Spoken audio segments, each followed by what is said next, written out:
Dans la série des démarrages, les clés dynamométriques, voici la dernière en date, c'est la clé dynamométrique prise 1/2 de marque Maximum. Maximum qui est facilement accessible dans tous les magasins Canadian Tire et qui sont des outils de bonne qualité. Maximum, c'est ce qu'ils appellent les autres le calibre professionnel. Je ne suis pas un professionnel, mais j'aime bien la qualité, surtout qu'ils ont l'avantage, le grand avantage, c'est garantie à vie. No question asked, comme on dit.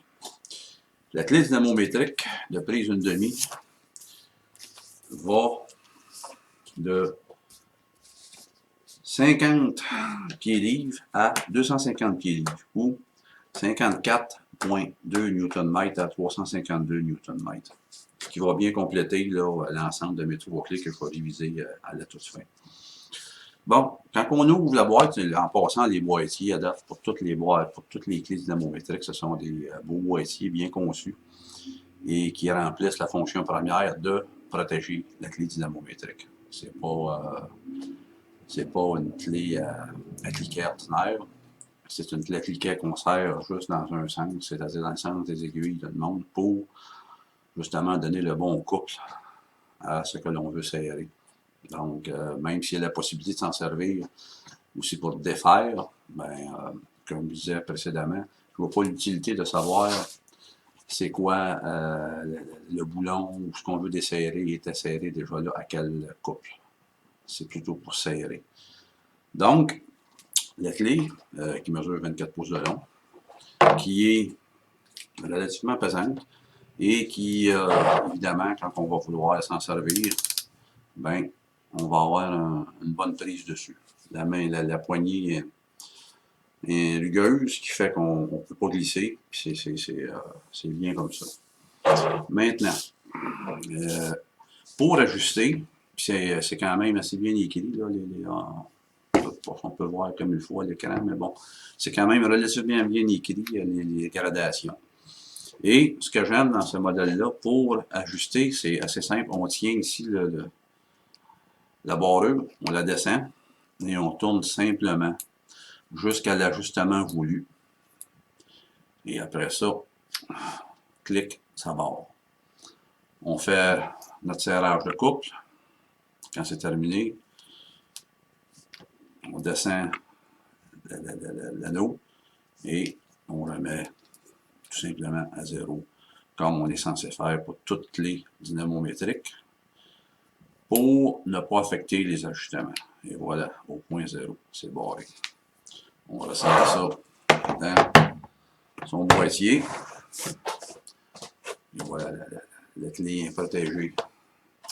Ça vient avec, évidemment, un certificat de calibration, le numéro du certificat, le numéro de série de la clé aussi, et les valeurs de couple, les minimums, les maximums, les lectures réelles et les ajustements.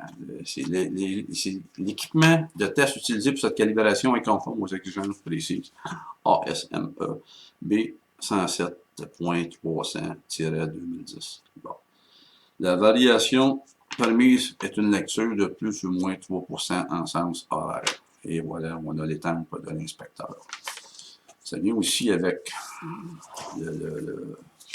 un guide d'utilisation qui explique bien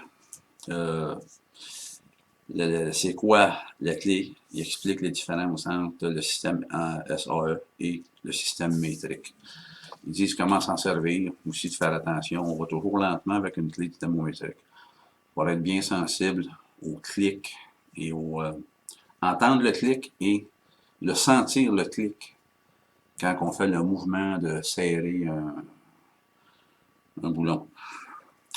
Et puis, il explique tout ce que je viens de dire. On remet ça à 0, on relâche la bague de blocage, et voilà. Tout est expliqué ici.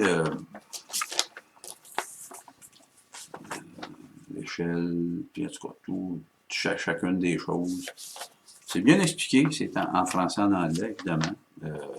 Il marque, évidemment, un fabricant en Chine. Et de conserver sa consigne, ce que je fais de toute façon avec tous mes outils. Je conserve les consignes, les notes de sécurité, les certificats de calibration et, évidemment, la facture. La facture, entre autres, ce que je fais, je me trouve à la numériser parce que des fois, ces factures-là ont tendance à s'effacer avec le temps.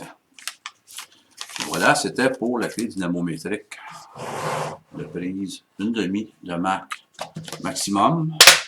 Vous allez voir dans la description, je vais mettre les liens pour ça. Je vais juste faire une petite révision. Je suis maintenant rendu avec 3 clés dynamométriques. Pas un gros expert, mais bon, si j'en ai besoin, ça va être là. Ma première clé dynamométrique, elle couvre de 20 pouces livres à 200 pouces livres. C'est plus compliqué de convertir les pouces livres vers les pieds livres. Donc, elle couvre en Newton-mètre. Quand c'est pour jouer dans ces choses-là, j'aurais mieux y aller en Newton-mètre, c'est plus facile. Elle couvre de, la clé 1/4, elle couvre de 2,26 Newton-mètre à 22,6 Newton-mètre. La clé que j'ai, c'est une Tac Life. Elle est garantie 1 an. L'autre clé que j'ai, c'est une 3,8 de marque Tecton, qui, elle, couvre de 10 pieds livres à 80 pieds livres, ou en métrique de 13,6 Nm à 108,5 Nm. Elle, c'est une marque, la marque Tecton, une compagnie américaine, et qui garantit, elle, comme la maximum, garantie à vie. On a juste à communiquer avec eux autres, puis ils nous expliquent comment faire pour le remplacement. Et la dernière, celle que je viens de faire, elle couvre de 50 pieds livres à 250 pieds livres ou de 54,2 Nm à 352 Nm. Ce qui couvre pas mal une grande plage. Je pense que quand on est rendu en haut de 352 Nm, bon, on va jouer dans la mécanique pas mal rough. C'est des gros morceaux. Pour le mécanicien amateur comme que je suis et bien d'autres, je pense que ces 3 outils-là couvrent la plage, puis permet aussi, si on travaille le moindrement, un petit moteur ou des choses plus précises. Il y en a qui travaillent avec des vélos, des motos, ben, la plage est pas mal couverte. Sur ça, le lien pour le maximum va être dans la description. J'espère que vous avez aimé cette série-là. Si oui, ben, je vous invite à la partager. Cliquez sur j'aime. Et puis, bon, ben, que ça fasse son petit bonhomme de chemin. Sur ça, bien, à la prochaine.